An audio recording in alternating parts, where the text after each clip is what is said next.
Punchboard Media, where we all bring something to the table. pull up a chair At punchboardmedia.com.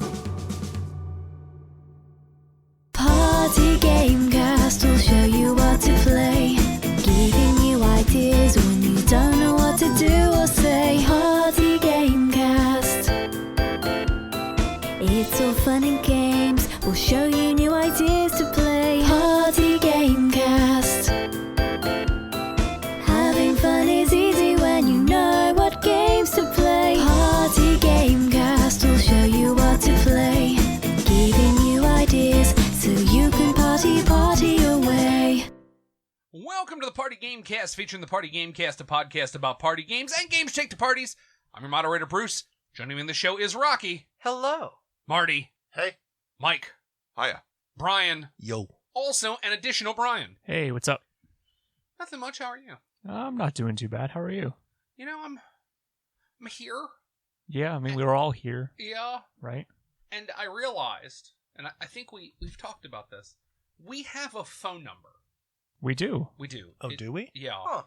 It's a 30 party game, 30 PARTYGAME. You can leave off that last E for savings. But then what do you have, Mike? The party game. You got the PARTYGAM. What if you No, don't just want? a party game. You just only have one. one. It's just a single If you game. don't want to save, can you just add the E on anyway? You, as a matter of fact, can. You are allowed to dial all the extra numbers after a phone number you want to, and it doesn't change anything. So we listened through and realized that we have, like, I don't know, 8 months worth of messages we haven't dealt with. Yeah. So we're going to open up the show. Normally this would be the time where we would talk about things we eat, but we're going to hold that off a little bit because it's time to answer the hotline. We need a name for this when we answer things from the hotline. I don't know Well, what it's not going that to hot a line. I mean, it's It's a cool, but it's kind our of a not fault. line for us. It is, yeah. We can answer the no, but it can't Chris. be answer the not line. Yeah, It's the party line. it is the party line. Obviously. Yes. Ooh, that's a bit of a dated reference at this point. You're Yeah. welcome. No one listening knows what that means. so then we're okay then. No one Yeah. will report Yep. us anywhere. Yeah. So it's not a reference It's like to how anything. everybody votes party lines. Yes, Oh. yes. Because No. that's exactly where we want to go. Topical. Oh. no, it's back in the day when you No, would, don't explain it. Okay, Yeah. so Just let it go. you know what? Pause this. Look up party phone line, and then you'll get some answers about Just how it don't used to do be that. back Just in the day. call one for $8.99 a minute and find out for yourself. Oh boy. I'm so 976 game. lonely. I'm waiting for some friends. 1-900. And you call up and it's just some guy going, ready to play Catan? So what you need to understand is that if you don't properly point build your army, you're gonna have absolutely no chance out there if you're facing other people. You're not gonna ask me what I'm wearing or anything? Just that's all we're doing here? Well, I mean, Wizard hat and robe. What color dice do you have? Aren't you wearing armor? like I am. Very strategically placed armor, thank you. So now we're gonna go through the calls. Some of these. Wait. Women don't get armor in games, remember? Yeah, they Very do. No, they do. strategically It's just the placed armor. bikini. Ask Boris Vallejo. They get armor. Yeah. Oh dear. They don't Have get you read like Red Sonja? a ton of armor though. They get like some armor. Enough to keep it PG-13. Yeah. So now that we've transitioned from that, let's go right into the party line. Here's our first call.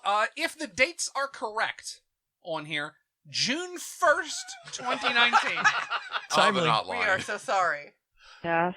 Hey, Party Games Cast. It's the guy who was talking about the Magic the Gathering game. I was not talking about the card game. I knew it cut out. There's a game called Magic the Gathering Arena of the Planeswalkers. Thank you so much for airing my voicemail. Means a lot. Thank you for starting to put out episodes again. Yay. Okay, bye. I absolutely agree, yay. Yeah. Yay. Yeah. Yay. We should totally get that game. Yeah, There's we- much rejoicing. So here's the thing. We did a little bit of research on this. Arena of the Planeswalkers is the game that Magic did that's a little bit like Heroescape. The one that, like, because we talked about this a long time ago. If you don't know what we're talking about, I don't know, rewind. We'll try to catch up a little Go bit. back here. like 8 episodes. Go back like 8 episodes and you should learn something about it. But there is a Magic the Gathering game that is a social deduction game that's called like the something of Ravnica. It's like Ravnica, like Inquest or something, or Inquisition. Ravnica Inquisition. that's what it Ravnica is. Inquisition is the game. And here's what we're going to do. Because if you know out there, and you know me, and you've listened, and I thank you. I both don't especially like Magic the Gathering.